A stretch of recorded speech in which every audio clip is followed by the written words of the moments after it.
Right.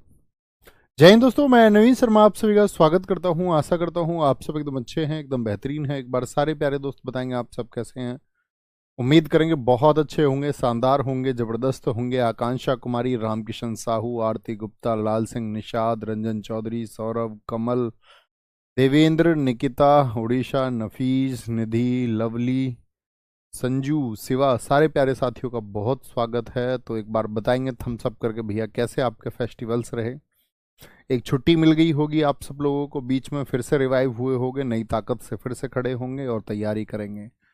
और जिनको साथियों को ये रहता है कि भाई कामयाबी सबसे पहली चीज़ है, जिन्होंने स्ट्रगल को फेस कर रहे हैं उन्होंने देखा होगा इन दिनों में भी उन्होंने अपना अच्छा रिवीजन किया होगा। ठीक है, तो वो आपके हक की बात होती है कि कभी छुट्टी होती है तो उसको छुट्टी ना मान करके ये मान लेना कि मेरा रिवीजन का एक बेहतरीन समय है। बस उम्मीद करूंगा सारी चीज़ें एकदम बढ़िया रही होंगी। फिर से ट्रैक पर आते हैं और हम पढ़ रहे थे आपका बुक्स एंड ऑथर्स को। 2 क्लास हो चुकी हैं, दोनों की दोनों रिवाइज की हैं। मैं हमेशा कहता हूँ अगर पहले रिवीजन नहीं करते हो तो क्लास में शुरुआत में ही मैं 5 मिनट का टाइम देता हूँ आपको डेली, कि क्लास शुरू होगी तो 5 मिनट मिलेंगे और उस 5 मिनट में एक बार चीज़ों को रिवाइज किया करो। बहुत बढ़िया, कमाल। ठीक है, शुरू करते हैं। शुरू करेंगे दोस्त। तो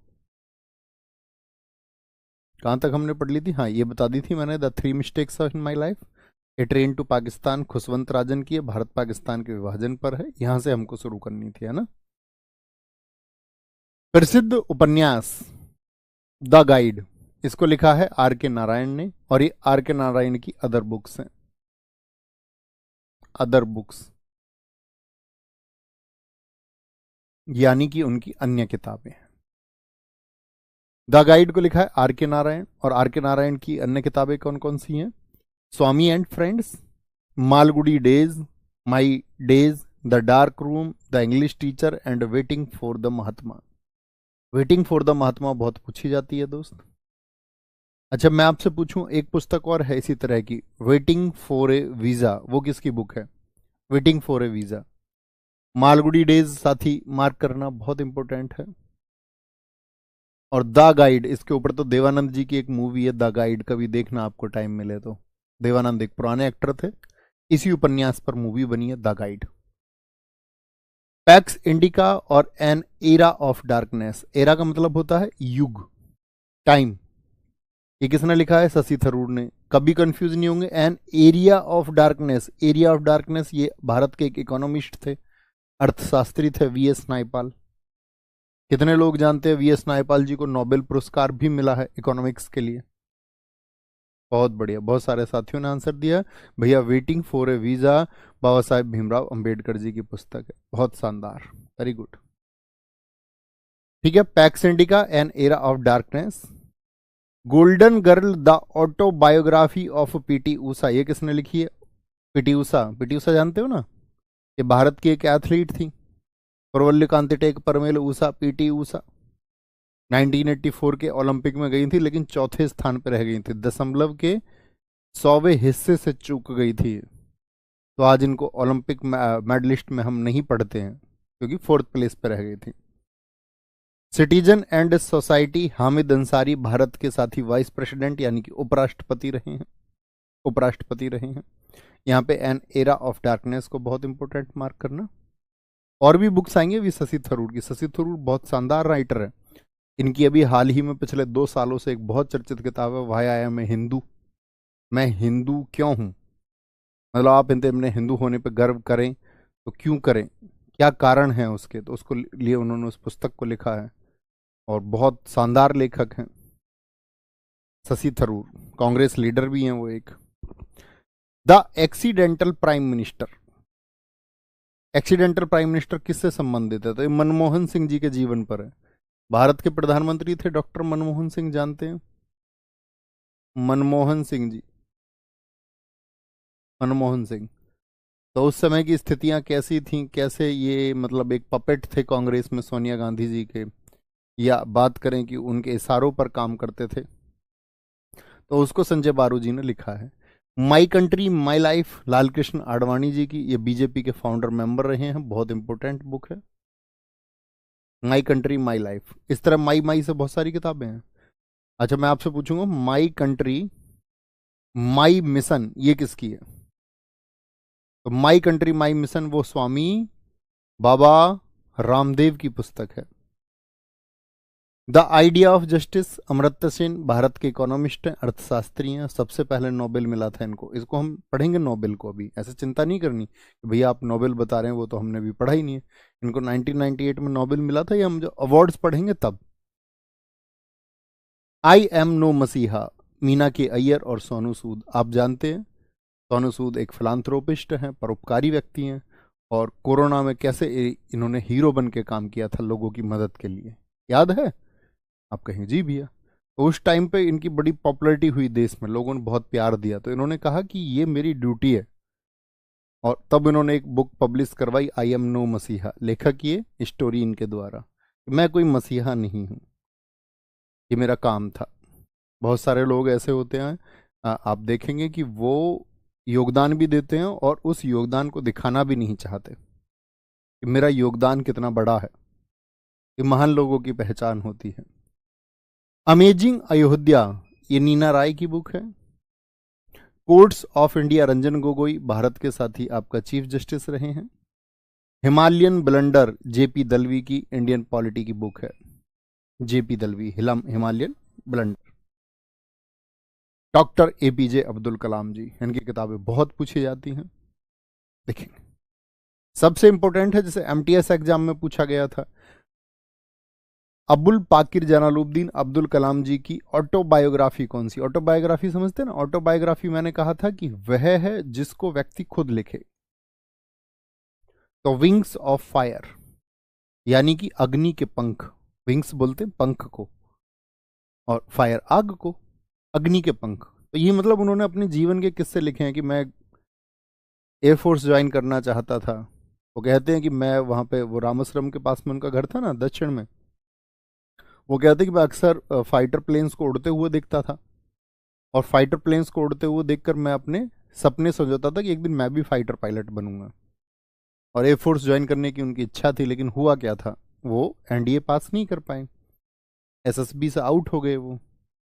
और वहाँ ऋषिकेश लक्ष्मण झूला के पास में जिन साथियों ने देखा, वो एक आश्रम है शिवानंद आश्रम, वहाँ पहुँच गए थे वो सुसाइड करने के लिए।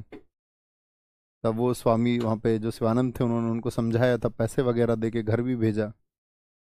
तो कहते कि आप लाइफ में जो कुछ करना चाह रहे हैं, और अगर वो नहीं हुआ तो इसकी ये कोई गारंटी नहीं है कि आप उससे बड़ा या उससे बेहतर कुछ नहीं कर पाओगे। ये उन्होंने मैसेज दिया इस बुक के माध्यम से। Wings of fire, scientist to president, क्योंकि एक वैज्ञानिक थे और राष्ट्रपति हुए देश के हमारे। India my dream, ignited minds बहुत इंपॉर्टेंट किताब है, पूछी जाती है अक्सर। You are born to blossom, तुम चमकने के लिए पैदा हुए हो। गाना सुना है तुमने? पैसे पूसे बारे बुल्ले सोचे दुनिया, जट पैदा हुए बस छान वास्ते। तो you are born to blossom, born to shine, इसकी है एपीजे अब्दुल कलाम।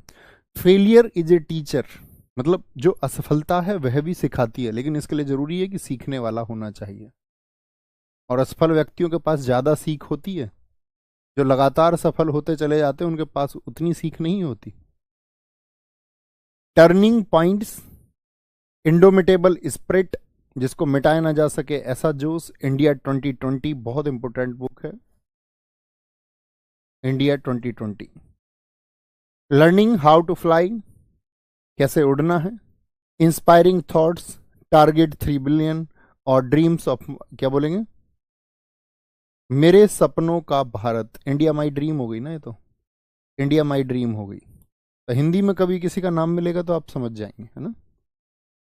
इसमें सबसे महत्वपूर्ण है wings of fire, ignited minds और इंडिया 2020, एपीजे अब्दुल कलाम जी की। इंदिरा गांधी, अब आएंगे वो जो भारत के प्रधानमंत्री रहे हैं। भैया क्या मनमोहन सिंह आरबीआई के गवर्नर रह चुके हैं? जी भाई साहब रह चुके हैं, आरबीआई के गवर्नर रहे हैं। Indira Gandhi, my truth on people's and problem, और इटर्नल इंडिया बहुत पूछी जाती है, इटर्नल इंडिया। प्रधानमंत्रियों की किताबें भी पूछता और राष्ट्रपतियों की भी। माई ट्रूथ महत्वपूर्ण किताब है, माई ट्रूथ। जवाहरलाल नेहरू जी की मैंने आपको बताई थी, letters from a father to his daughter, और द डिस्कवरी ऑफ इंडिया। अच्छा, मैंने आपसे पूछा था रीडिस्कवरी ऑफ इंडिया किसने, रीडिस्कवरी ऑफ इंडिया किसने लिखी है? फटाफट से आंसर दे, सबसे पहले किसका आएगा? शुभम बताना मुझे। आगे आएंगे, नरेंद्र मोदी जी, साक्षी भाव, ज्योतिपुंज और एग्जाम वॉरियर। एग्जाम वॉरियर इनकी बहुत पूछी जाती है एग्जाम्स में। एग्जाम वॉरियर भारत के किस प्रधानमंत्री की बुक है? इंद्र कुमार गुजराल, आई के गुजराल भारत के प्रधानमंत्री रहे हैं। भी matters of discretion, most important, अगर मैं कहूं भारत के सभी प्रधानमंत्रियों में सबसे ज्यादा पूछी गई जो किताब है वो matters of discretion and changing India है। मनमोहन सिंह जी की चेंजिंग इंडिया बहुत इंपॉर्टेंट है, बहुत पूछी जाती है। चेंजिंग इंडिया भारत के किस प्रसिद्ध व्यक्ति ने लिखी है? To the nation, for the nation, यानी चेंजिंग इंडिया अर्थात भारत का देश। रवि भाई ने सबसे पहले आंसर दिया है, मेघनाथ देसाई। भैया इमरजेंसी के बारे में कुछ बताइए। दोस्त अभी इमरजेंसी का टॉपिक नहीं है ये, मैं बताता हूँ जब वो टॉपिक आता है। जब पॉलिटी आप पढ़ोगे तब बस उसको सुनते होंगे आप। यहाँ इमरजेंसी के टॉपिक का कोई अर्थ ही नहीं है। भाई वाह, सभी ने आंसर दिया, इसका मतलब आप सबने अच्छा रिवीजन किया है। Very good, very good, very good, बहुत शाबाश। आपकी पीठ मेरी तरफ तरफ से मैं थपथपाता हूँ, ये महसूस कीजिए। आई के गुजराल मैटर्स ऑफ डिस्क्रिशन हो गई, changing India, to the nation, for nation. एक एक दो दो बार पढ़नी है ना, ऐसे नाम पढ़ते हुए रहना है इनका। हर 10 दिन 5 दिन में एक एक बार इसका रिवाइज करते रहना है इसको। Pranab Mukherjee, challenges before the nation और dramatic decade. Challenging before the nation, Pranab Mukherjee Bharat के राष्ट्रपति रहे हैं, उनकी किताब है। Sarvepalli Radhakrishnan, religion and society और इंडियन फिलोसफी। फिलोसफी समझते हो ना, दर्शन। दर्शन का मतलब कि वस्तु के बारे में आपकी जो समझ है सोचने की वो कैसे विकसित हो, ये दर्शन सिखाता है। और कभी आपको दर्शन पढ़ना हो तो सबसे अच्छा दर्शन भारतीय दर्शन अगर आपको पढ़ना है, जिसको हम बोलते हैं सट दर्शन, पढ़ा है ना आपने, योग न्याय दर्शन, या नहीं जानते? मीमांसा पढ़ी, जानते होंगे आप, ठीक है। तो वो सबसे पहले इन्हीं का पढ़ना, कभी भविष्य में पढ़ो। Mother Teresa, down memory lane. Salman Rushdie, Salman Rushdie, ये याद रखना, अब जो अगले 10 राइटर्स आएंगे एसएससी के फेवरेट राइटर्स हैं, एसएससी के फेवरेट राइटर्स हैं। अगर हम बात करें रेलवेज के फेवरेट राइटर्स हैं, मतलब एग्जाम में बहुत पूछे जाते हैं। सलमान रश्दी, मान बुकर पुरस्कार, अभी आप जानते नहीं होंगे शायद मान बुकर क्या होता है, मैं आपको बता दूं। ये दरअसल में इंग्लिश बुक्स के लिए दिया जाता था। बुकर और मान बुकर एक ही बात है। ये 1969 में शुरू हुए थे। ऐसी एक आता है बुकर इंटरनेशनल, वो 2005 में शुरू हुआ है। तो बुकर पुरस्कार जिन भी बुक्स को मिलता है वो बहुत इंपॉर्टेंट बुक्स हो जाती है। Salman Rushdie, midnight children, midnight children, इसके लिए इनको क्या मिला आपका, क्या बोलेंगे, मान बुकर पुरस्कार मिला। द सैटनिक वर्सेज, बहुत इंपॉर्टेंट बुक है और इसके लिए तो इनके खिलाफ फतवा जारी हो गया, क्योंकि सलमान रश्दी खुद एक मुस्लिम व्यक्ति थे, लेकिन उन्होंने सच्चाई बोली। सच्चाई इस बात को लेकर के बोली कि भाई पहले तो शिक्षाएं किस तरह की थी, अभी जो उलेमा हैं या अन्य लोग हैं वो किस तरह से उन चीज़ों को बदल करके और पेश कर रहे हैं। तो उनके खिलाफ फतवा जारी कर दिया, उनको भागना पड़ा अपनी जान बचाने के लिए, सलमान रश्दी को। द गोल्डन हाउस, सेम और क्विचेटे। क्विचेटे तो आधुनिक बुक है, 2023 की बुक है इनकी, क्विचेटे बहुत इंपॉर्टेंट है। Salman Rushdie. Kiran Desai, the inheritance of loss, इनको भी मान बुकर अवार्ड मिला, या बुकर भी कह सकते हैं हम, किसके लिए, द इनहेरिटेंस ऑफ लॉस के लिए, इंपॉर्टेंट है। किरण देसाई, ये तो शायद जिस बच्चे ने तैयारी की होंगी, जो पहली बार पढ़ रहा होगा उसको शायद ये नाम नहीं लग रहे होंगे, लेकिन जिसने कभी थोड़ी सी भी तैयारी की है वो जानता होगा ये बुक्स कितनी महत्वपूर्ण है। जानते हो इस बात को? बहुत थैंक यू विजेता चौहान जी। विजेता चौहान, विजेता सीरीज कीजिए। विजेता सीरीज मैंने आपसे कहा था इंस्टाग्राम पे स्टोरी लगा के कि भैया 20 सेट इस फेस्टिवल से पहले हमने करा चुके थे। किस किस के 20 सेट पूरे हो चुके हैं वो? विजेता सीरीज यूट्यूब पे आज 21वां सेट, आज जिन 21वें से ज्वाइन करना है आप लोगों को, है ना, 3 बजे आज होगा यूट्यूब पे। करते भी हो, नहीं करते हो, या ऐसे घुमा देते हो? बोले ठीक है भैया बाद में कर लेंगे, बाद में तो बाद में ही हो जाता है, फिर रोते रहना, हंसते हंसते कट जाए रास्ते। बहुत बढ़िया। नहीं, बुक्स की ट्रिक नहीं बनाएंगे भैया हम, हाँ बिल्कुल नहीं बनानी, यही मैंने आपसे बोला था। बुक्स की ट्रिक बनाओगे भैया पगला जाएगा तुम्हारा दिमाग।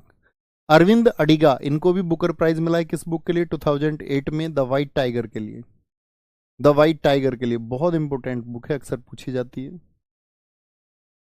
Selection days, the last man in the tower, अगर मैं कहूं 2023-24 में सबसे ज्यादा ये किताब पूछी गई है, the last man in the tower. SSC CGL prelims में पूछी गई, इस बार सीपीयू प्रीलिम्स में पूछी गई। एमनेस्टी, वीएस नायपाल, इनको साथी क्या मिला है? लिटरेचर के लिए नोबेल अवार्ड मिला है। इंडिया एक वुंडेड सिविलाइजेशन, भारत एक घायल सभ्यता। An area of darkness, era किसकी बताई थी मैंने? एरिया तो क्षेत्र हो गया, एरा हो गया युग। एरा ऑफ डार्कनेस किसकी है?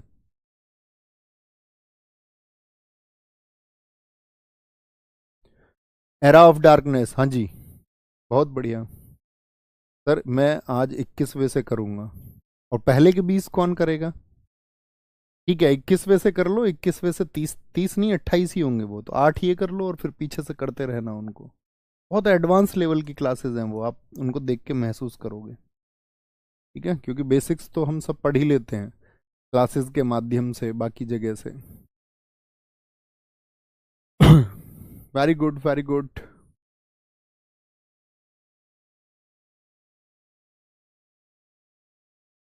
वेरी गुड, ठीक है।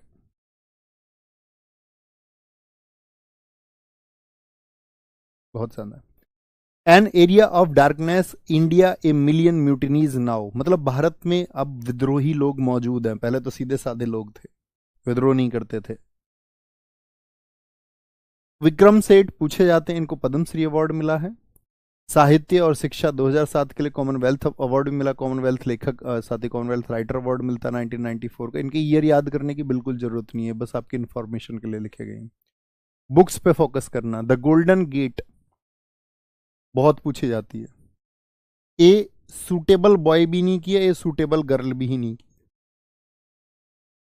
एक आएगी जब बॉलीवुड की किताबें आपको मैं बताऊंगा, बॉलीवुड बुक्स में आता है एक आपका एन अनसूटेबल बॉय। अनसूटेबल कौन है बॉलीवुड में बताओ? करण जौहर, वो करण जौहर की बुक है ना। एन इक्वल म्यूजिक और टू लाइव्स, टू लाइव्स भी बहुत पूछी जाती है भैया। इनकी सबसे ज्यादा पूछी जाने वाली किताब ही टू लाइव्स है, विक्रम सेठ की। The golden gate, a suitable boy, a suitable girl, an equal music and two lives. Shashi Tharoor, अभी कौन कौन सी दो बुक्स मैंने बताई थी शशि थरूर की, बताएंगे? एक तो पैक्स इंडिका बताई थी, और एक बताई थी मैंने आपको an era of darkness. Shashi Tharoor की द ग्रेट इंडियन नोवेल और वाई आई एम हिंदू, ये बुक मैं आपको बता रहा था, बहुत चर्चित किताब है, कभी आप पढ़ना इसको, why I am Hindu. Jhumpa Lahiri Pulitzer पुरस्कार 2000, the interpreter of maladies unaccustomed earth, और the namesake, Jhumpa Lahiri ji की सबसे ज्यादा पूछी जाती है। द नेम सेक पूछी ये भी जाती है, इंटरप्रेटर ऑफ मेलोडीज, लेकिन नेम सेक सबसे ज्यादा। बहुत बढ़िया। सर विजेता सीरीज के बाद में जीडी के लिए भी करा था, हाँ बोला तो था मैंने 1 दिसंबर से कराएंगे, प्रॉमिस टू यू, बोल चुका मैं आपको। एक ही बार प्रॉमिस करूंगा मैं, ऐसे बार बार बुलवाओगे तो इसका मतलब फिर प्रॉमिस का अर्थ नहीं है। कराऊंगा 1 दिसंबर से, इतने आप अपनी चीज़ों को पढ़ के जो कुछ भी आप कर रहे हैं, आप फाइनली तैयार हो जाइए एक बार। जो भी प्रैक्टिस सेशंस आप कर रहे हैं, जो पढ़ाई कर रहे हैं, लेकिन 30 नवंबर तक आप ये बोल दीजिए भैया हम आपको फाइनल मजबूती के साथ मिलेंगे। ठीक है, क्योंकि एनटीपीसी वाले बच्चे आपके साथ हैं, एनटीपीसी के बच्चे बोलेंगे भैया हमारे लिए भी 1 दिसंबर से कराओ, नहीं अभी नहीं करा, अब क्योंकि आपकी एग्जाम डेट अभी नहीं है ना। तो पहले आप भी अपने आप को प्रिपेयर कर लो, थ्योरी सेक्शन प्रैक्टिस जो भी करनी है वो आप करके तैयार हो जाओ, फिर मेरे साथ फाइनल करने के लिए आया करो। ठीक है, फाइनल मैच खेलने डेडिकेटेड क्लासेस के साथ में, उससे पहले अपनी तैयारी को मजबूत कर लिया करो जितना कर सकते हो, फिर इसको फाइनल टच देते हैं। अंतिम वाला होता है ना पॉलिशिंग का काम, वो पॉलिशिंग करेंगे, चमकाएंगे। सर अगर आप बुक्स की ट्रिक नहीं बताएंगे तो क्या मैं पीडीएफ ही पढ़ लूँ? हाँ पढ़ लो, आपकी मर्जी है भैया, मैं इसकी ट्रिक कैसे बता सकता हूँ? इन सब की ट्रिक बताऊंगा आपको? अब बनाने को तो मैं बना सकता हूँ, the great Indian, great Indian कितने हैं? थोड़े हैं। शशि थरूर से बनाओ, ऐसे जोड़ें क्या इसको? झुम्पा लाहिड़ी, याद रखेंगे, the namesake. Nilotpal Mrinal Sandilya, ये इतनी चर्चित किताबें हैं देश में, अगर आपने नहीं जाना इनको तो फिर कौन जानेगा? पढ़े लिखे बच्चे हैं आप सब लोग, आपको पता होना चाहिए लेखक का सीधे नाम की, वो इतनी चर्चित किताब है। नीलोत्पल मृणाल, डार्क हॉर्स, एक अनकही कहानी। एक इनकी अभी रिसेंट में बुक आई है, कौन बता सकता है? अभी रिसेंट में भी एक बुक इन्होंने लॉन्च की थी, ओघड़, शायद आगे नाम आएगा उसका, है ना, ओघड़, लिख लेना आप अपने उसमें, ओघड़ किताब इन्होंने लिखी। और आप जानते हो कि नीलोत्पल मृणाल डार्क हॉर्स पढ़ी है आप सब लोगों ने या नहीं? ये तो शायद मेरे हिसाब से हर स्टूडेंट पढ़े रखता है इसको, बहुत पतली सी किताब है, मुश्किल से 100 पेज की किताब होगी, 100 के आसपास की, 100-110 पेज की। तो नीलोत्पल मृणाल जो थे ये यूपीएससी के स्टूडेंट थे, और कहते हैं ना इनका ड्रीम था एक कि मैं यूपीएससी का एग्जाम दूं, लेकिन ये जब इसको साहित्य अकादमी अवार्ड मिला था डार्क हॉर्स किताब को, तो ये यूपीएससी के प्रीलिम्स में पूछी गई थी डार्क हॉर्स पुस्तक के लेखक कौन है। अब सोचिए जिसने उस किताब को लिखा उसके लिए कितना गौरव का पल रहा होगा वो। यूपीएससी ने उसकी किताब से प्रश्न पूछा, वो ऐसा बच्चा जिसने यूपीएससी की तैयारी की है, वो अब तो वर्तमान में तैयारी छोड़ के वो एक कवि हो चुके हैं, नीलोत्पल मृणाल। ये किताब पढ़ना, ये समझाती है बुक डार्क हॉर्स। मैं इसका सार बताऊं आपको, मतलब हमने अपनी स्टूडेंट लाइफ में पढ़ा था इसको। एक संतोष नामक लड़के की कहानी है जो एक नॉर्मल बैकग्राउंड से था, एकदम कमजोर आर्थिक स्थिति से, और तैयारी करने गया, मुखर्जी नगर गया दिल्ली। पहली बार में कुछ नहीं हुआ, उसके बाद में कहते फिर मतलब सफल, जो उसके सफलता की कहानी, उसने खुद को कैद कर लिया, बंद कर लिया, सबसे दूर रहने लगा, फ़ोन बंद कर लिया। फाइनल अगली बार वो आईपीएस बनता है। तो कहानी आईपीएस बनने की नहीं है बस, संतोष आईपीएस बन गया। कहानी ये है कि आईपीएस बनने के बाद में उसके डिसीजंस क्या थे। उसके पिताजी किसान थे, अब उसकी शादी के लिए तो आसपास के मंत्री नेता सब लोग आने लगे कि भाई अपनी बेटी की शादी करेंगे, लड़का आईपीएस हो गया है। तो उस टाइम पे मतलब उनके पिताजी पूछते थे उससे, तो उसने कहा नहीं। तो एक लड़की, उसके बैचमेट ही, उसने अपनी शादी की बैचमेट लड़की से, लेकिन वहां पे गलती उसने ये कर दी,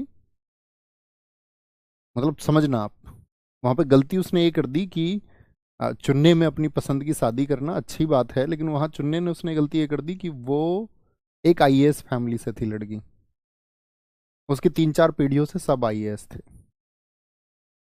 तो जब सब आईएएस थे तो सीधी सी बात है, उनके लिए तो आईएएस आईपीएस होना कोई कॉमन सी बात थी। अब हमारे गांव परिवेश में क्या होता है कि अगर कोई आईपीएस बन गया तो 10-20 गांवों में बात चलेगी, लोग देवता समझने लगते हैं, इतने स्वागत होते हैं, आदमी को देवता बनने की फीलिंग आने लगती है कि भाई मैं तो देवता हो चुका हूं, ऐसे समझो ईश्वर का एक अंश मैं हूं बहुत बड़ा। तो वो कहता है कि जब मेरी शादी हुई तो मैं और मेरी पत्नी जब साथ थे पहले दिन, तो उसने कुत्ते को सुला लिया। उसने बोला 6 महीने बाद हमें मिला ट्रेनिंग सेंटर के बाद में, और मुझे इसकी बहुत याद आती थी, और वो उसी के साथ खेलती रही। वो भी कोई बात नहीं है कि इमोशन इमोशन है, मतलब हो सकता है किसी जीव के साथ, तो अच्छी बात है। उसने बोला कि मुझे उस घर में मतलब कोई पूछने तक को तैयार नहीं था, और वो कहता है कि मेरी जो देवताओं वाली भावनाएं थी सारी वो धूमिल हो गई, चंद दिनों में सारी उड़ गई। तो एक परिवेश में उसका डिसीजन कहाँ पहुंच गया, ऊपर, और उससे उसको मानसिक प्रताड़ना हुई, और अंत में वो व्यक्ति आत्महत्या कर लेता है। तो आपके जीवन में सबसे बड़ी चीज ये नहीं है, मैं जैसे आपसे हमेशा कहता हूँ कि आप कितने कामयाब हो जाएंगे ये बड़ी बात नहीं है, बड़ी बात यह है कि आपने अपने जीवन में कितना संतुलन बनाया है। आप बड़े हो जाते हो और संतुलित है तो इससे ज्यादा बेहतरीन कोई बात हो नहीं सकती। आपके निर्णय जो है वो बैलेंस्ड है, संतुलित है, और सोचे समझे बगैर आप कुछ निर्णय लेंगे तो मैं हमेशा आपसे कहता हूँ इस देश में आप जो पैसा कमाना चाहते हैं तो अंत में बहुत सारे उद्योगपतियों ने आत्महत्या की है, बहुत सारे सेलिब्रिटीज ने यहाँ पे आत्महत्या की है, बहुत सारे अफसरों ने यहाँ पे आत्महत्या की है, बहुत सारे प्राइवेट बिजनेसेस में सफल जो व्यक्ति थे उन्होंने अपनी जीवन को खत्म कर लिया। तो आप सोचेंगे भैया अच्छा, जब पैसे हमारे पास नहीं होते तब हम उसके पीछे भाग रहे होते हैं कि कैसे ही वो आए, जब पैसे हमारे पास आ जाते हैं तो उसके बाद हमको सत्य पता चलता है कि पैसा सब कुछ नहीं होता है। तो जो चीजें बैलेंस होनी चाहिए वो प्राथमिकता पे होनी चाहिए हमारी, कि भाई इन चीजों के बीच में संतुलन जरूरी है। और वो संतुलन कभी नहीं बनाएंगे लाइफ में। आप सोचेंगे कि मैं अपने परिवेश को एकदम से छोड़ दूं, मैं गांव का था, मैं उस गांव को एकदम से छोड़ के अब हाईटेक बिल्डिंग्स में रह के अपना जीवन गुजारूंगा, मैं अपने गांव की तरफ मुंह मोड़ के नहीं देखूंगा। ये डिसीजन संतुलित नहीं करते हैं। नीलोत्पल मृणाल सांडिल्य साहित्य अकादमी युवा पुरस्कार मिला डार्क हॉर्स के लिए। कवि सुनना इनकी कविताएं, वर्तमान में ये कवि हैं। William H McNeill plagues and people. Hitler की माइन कैंप बोलते मेरा संघर्ष। हिटलर आप जानते हो भैया खतरनाक आदमी था, 1933 में जर्मनी का चांसलर बना, फर्स्ट वर्ल्ड वॉर में एक सोल्जर था, इसकी वजह से सेकंड वर्ल्ड वॉर हुआ 1939 टू 45। तो उस दौर की किताबें इसने लिखी हैं, दुनिया की राजनीति के ऊपर, अपने खुद के ऊपर लिखा है, मीन कैंप। आंग सान सू की फ्रीडम फ्रॉम फियर। आंग सान सू की बताओ, इनके पिताजी फ्रीडम फाइटर थे भारत के एक पड़ोसी देश में, कौन से देश की आंग सान सू की, फटाफट से बताएंगे। बहुत बढ़िया, फ्रीडम फ्रॉम फियर, आंग सान सू की। Arundhati Roy, the God of small things, बहुत इंपॉर्टेंट है। The God of small things, इसके लिए बुकर प्राइज मिला है इनको। और देखो the God of small things, UP police ने तो इससे क्वेश्चन ऐसे पूछा था, मामूली चीजों का देवता। गॉड माने देवता, स्मॉल माने छोटी और थिंग्स माने वस्तुएं, छोटी वस्तुओं का देवता, यानी मामूली वस्तुओं का देवता, मामूली चीजों का देवता पुस्तक के लेखक कौन है? द एंड ऑफ इमेजिनेशन इन्हीं की बहुत इंपॉर्टेंट बुक है। कैपिटलिज्म और आजादी, मार्क तुली ने भारत के ऊपर हार्ट ऑफ इंडिया को लिखा है। चार्ल्स डार्विन, ये आप बायोलॉजी में भी पढ़ते होगे, हिस्ट्री में भी पढ़ते होगे, 1859 में, कि इसने कैसे बाइबल के स्टेट्समैन, जो बाइबल कहती थी ना, बाइबल कहती थी कि भाई पूरी जो पृथ्वी है वो 6 दिन में बन गई। पृथ्वी क्या, पूरा ब्रह्मांड, कि एक दिन ईश्वर ने सूर्य को बना दिया, एक दिन पृथ्वी को बना दिया, एक दिन ग्रह ये सब बना दिया, एक दिन तारे बना दिए, एक दिन जीव जंतु पक्षी ये जो बर्ड्स वगैरह ये बना दिए, और एक दिन मनुष्य को बना दिया। अपने जैसा ही बनाया उसने मनुष्य को, खुद के जैसा दिखने वाला, क्योंकि उसको ईश्वर को क्या बोलते हैं, मनुष्य सबसे प्यारा था। लेकिन इसने क्या बोला, नहीं भैया बाइबल ठीक नहीं कहती है, क्योंकि ये 20 साल तक बीगल नामक जहाज पे घूमा था, अगर आपने पढ़ा हो। 20 साल पर बीगल नामक जहाज पे इसको घुमाया इस बात के लिए गया था कि अमेरिका को नौसैनिक अड्डे ढूंढने थे अपने, कि वो कहाँ पे अपने आर्म्स को सेट कर सकते हैं, कहाँ से वो दुनिया में युद्ध कर सकते हैं। अब उस जो हार्वे नामक व्यक्ति था उसको कोई मिल नहीं रहा था, तो उसने भैया डार्विन को ही बिठा लिया, क्योंकि नया लड़का था। अब डार्विन की रुचि बहुत थी, और आज आप देखिए डार्विन ने क्या, डार्विन को पढ़ा जाता है। तो उसने बाइबल के स्टेट्समेंट्स पे क्वेश्चन उठा दिया। अब लोग क्या करते हैं, देखो लोगों की मानसिकता तो ये है ना कि जो जमी जमाई बात दिमाग में पहले से बैठी हुई है उस पर वो क्वेश्चन मार्क नहीं लगाने को तैयार होते। होता है ऐसा या नहीं? जैसे मैं आपसे कोई सेट बात जो आप जानी हुई है आपकी पहले से, मैं बोलूं तर्क के साथ में कि भैया ऐसा नहीं है, तो आप में से बहुत सारे लोग क्या बोलेंगे, बोले नहीं भैया ऐसा ही तो होता है। ऐसा मतलब इसका खंडन क्यों कर रहे हो, कॉन्ट्राडिक्शन क्यों कर रहे हो इस बात का, हमने तो ऐसे ही सुनी है। तो सुनी किससे थी आपने वो बात? आप कहेंगे हमको तो किसी ने बताई थी। तो मैं कहता हूँ आपके पास इस बात के लिए क्या तर्क है, वैलिड प्रूफ क्या है? तो आप सोचने विचारने को तैयार नहीं होते, तब भी बहुत सारे लोग। तो हमको हमेशा जिज्ञासु होना चाहिए, ठीक है, क्योंकि क्यूरियोसिटी आपके अंदर होनी चाहिए, इंसाइट होनी चाहिए आपके अंदर। सोचने समझने की एक विकसित चीजें कब पैदा होंगी, आप विकसित होने की तरफ कब बढ़ेंगे, जब आप सोचेंगे चीजों के बारे में। तो ये इसने लोगों को इस बात का एहसास कराया, ओरिजिन ऑफ स्पीसीज 1859। फिर इसने लिखी थी 1871 में डिसेंट ऑफ मैन। तो इसको तो मारने के पीछे दुनिया घूमने लगी, बोले अच्छा बाइबल के स्टेट्समैन को गलत बताता है, इस डार्विन को मारो। तब उसने बताया था कि योग्यतम की उत्तरजीविता का सिद्धांत, जानते हो आप, survival to the fittest theory, अगर आप पढ़ते हो कभी, किसी बच्चे ने तो पढ़ी होगी पक्का। योग्यतम की, कि जिसमें सबसे ज्यादा योग्यता है वही जिएगा, बाकी जातियां खत्म हो जाएंगी। ठीक है, जैसे कि होमोसेपियंस जिया, नियंडरथल मारे गए, नियंडरथल और होमोसेपियंस के बीच झगड़ा हुआ था। कभी वो बुक पढ़ना आप, वो सैपियंस, नुवाल हुआ हरारी की बुक है, उसमें उस संघर्ष को दिखाया गया है कि उस संघर्ष में नियंडरथल क्यों हार गए, जबकि उनके माइंड का जो वॉल्यूम था, जो कॉग्निटिव रिवॉल्यूशन है, जो संज्ञानात्मक क्रांति उनमें सबसे पहले हुई थी नियंडरथल में, वो सारा लिखा है उसने। ये फिर डार्विन ने इसको डिस्कस किया, लोगों के सामने लेके आया डार्विन की, बुद्धू तुमको तो बस कोई कुछ भी थोप दो दिमाग में, उसी को मानने लगते हो। बेंजीर भुट्टो, बेटा पढ़ लो ध्यान से, एक बच्चे को देखो ना तो क्लास में ध्यान है, आप ऐसे मत बनना इस बच्चे की तरह। वो कह रहा जी सैम बहादुर कौन है, अब बताओ कहीं पे नाम आया सैम बहादुर का? अब वो अलग ही लेवल पे चल रहा है ना। जब कभी नाम आएगा तब बताएंगे,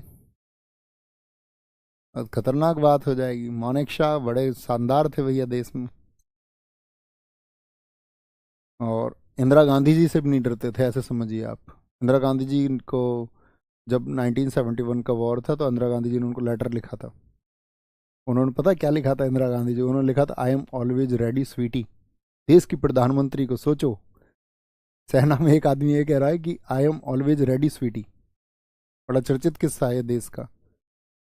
उनसे माफी मांगने को बोला गया था, मांगी नहीं थी उन्होंने माफी। बेंजीर भुट्टो, ये पाकिस्तान से, daughter of destiny autobiography. Neeraj C Chaudhuri, a passage to England. ऐसी दोस्त एक आएगी बुक अभी आगे, एक passage to India, E.M. Forest ने लिखी थी वो, ठीक है। और उसी के बदले में एक किताब लिखी थी नीरज सी चौधरी ने। V.S. Naipal, a house for mister विश्वास और मैजिक सीड्स। A.L. बासम की बहुत इंपॉर्टेंट किताब है साथी, the wonder that was India. The wonder that was India. E.M. Foster, ये आ गया आपका, क्या बोलेंगे, ए पैसेज टू इंडिया। और नीरज सी चौधरी की क्या, a passage to England. Okay. John Masefield, 9 days wonder है। आइजैक न्यूटन आपने फिजिक्स में पढ़ी होगी, जिसमें इसने क्या दिए थे, लॉ ऑफ, बताएंगे कौन सा लॉ दिया था इसने? गति के नियम। लॉ ऑफ स्पीड पढ़े या नहीं पढ़े? लॉ ऑफ मोशन जिनको हम बोलते हैं, आप कहेंगे जी भैया 1687 इसी बुक में दिए थे ना उसने, द प्रिंसिपिया में। अल्बर्ट आइंस्टीन, जिसने आपका क्या दिया, मास एनर्जी इक्वेशन, द्रव्यमान ऊर्जा समीकरण equal to mc²। Albert Einstein, इसने लिखा the world as I see it. The world as I see it. ये हमारी आज की किताबें हैं।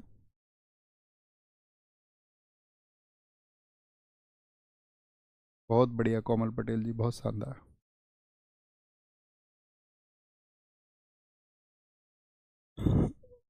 बहुत सही। ऊपर दिखाएं, एक बच्चे ने कुछ लिखा, मानव जाति का सिद्धांत, क्या कह रहे हैं?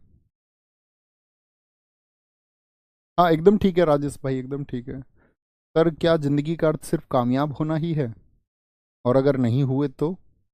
बहुत अच्छा, शानदार क्वेश्चन है।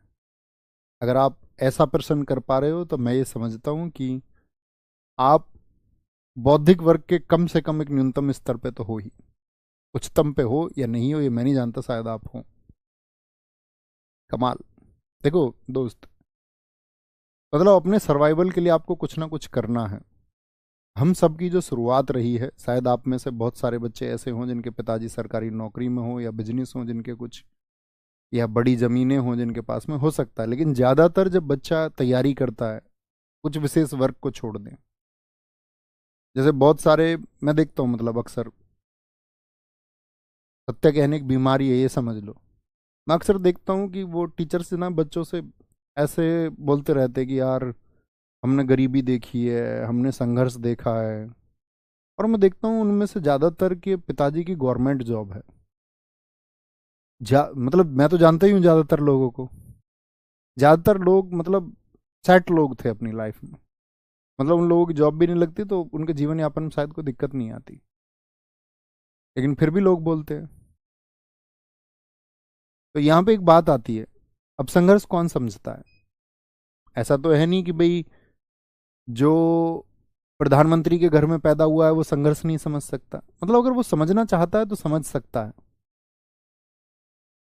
या जो सरकारी नौकरी पे जिनके पिताजी थे वो चाहे तो बच्चों का संघर्ष समझ सकता है। लेकिन इस सब में सबसे विशेष बात है कि जिसने वो स्वयं झेला हो वो सारी चीजें, कि भाई वो एक अत्यंत गरीबी में जिया हो सही मायने में, और घर में कोई सरकारी नौकरी ना हो, उस टाइम पे हम मध्यम वर्गीय या निम्न वर्ग के जो लोग होते हैं उनके सामने सिर्फ टास्क ये होती है कि भाई हम करें तो करें क्या, क्योंकि कुछ ना कुछ तो करना ही है। अब कुछ ना कुछ करने में क्या आएगा भाई, या तो व्यापार करेंगे आप, व्यापार करेंगे तो उसके लिए धन की जरूरत है, रिस्क ज्यादा है। तो इसीलिए जो मध्यम वर्गीय परिवार है वहां पे प्रतिष्ठा का नाम दिया गया सरकारी नौकरी। ये ज्यादा इन्वेस्टमेंट इसके लिए नहीं होता, और ये मिल जाती है तो जिंदगी ठीक अपने आप मतलब गर्दिश में नहीं आती, कर्ज में आप नहीं रहेंगे और जीवन चल जाएगा। तो ये चुनाव करना सिर्फ एक सबसे सेफ वे मिलता है इसीलिए। अब ऐसा नहीं है, बहुत सारे लोग हैं। अब बात ये आती है कि मैं तो लिख रहा था उसके बारे में, मैंने एक प्रोजेक्ट भी बनाया था कि जो लोग असफल रह जाते हैं, ऐसा तो है नहीं सबको सफलता मिल सकती है, गवर्नमेंट जॉब मिल जाएगी 5% तैयारी करने वाले बच्चों में से। 1 लाख बच्चे तैयारी कर रहे हैं कहीं तो 5,000 को नौकरी मिल जाएगी। 1 करोड़ तैयारी कर रहे हैं तो मान के चलिए 5 लाख को नौकरी मिल जाए, और 2 करोड़ तैयारी कर रहे हैं तो 10 लाख को। ये मैक्सिमम नंबर है, इतनी भी मिलती नहीं। बाकी लोग अपने आप को सेट कर लेते हैं, कोई प्राइवेट सेक्टर में चला जाता है। इसलिए मैं आपसे कहता हूँ अपनी स्किल्स साइड बाय साइड एक रखिए जो लाइवलीहुड में काम आए। इसके अलावा तो भैया फिर संन्यास बचता है। संसार से जुड़ोगे, संसार में रहोगे तो पैसे की आवश्यकता होगी, ठीक है। अपनी ज़रूरतों के लिए, निजी ज़रूरतों के लिए पैसा ज़रूरी होता है।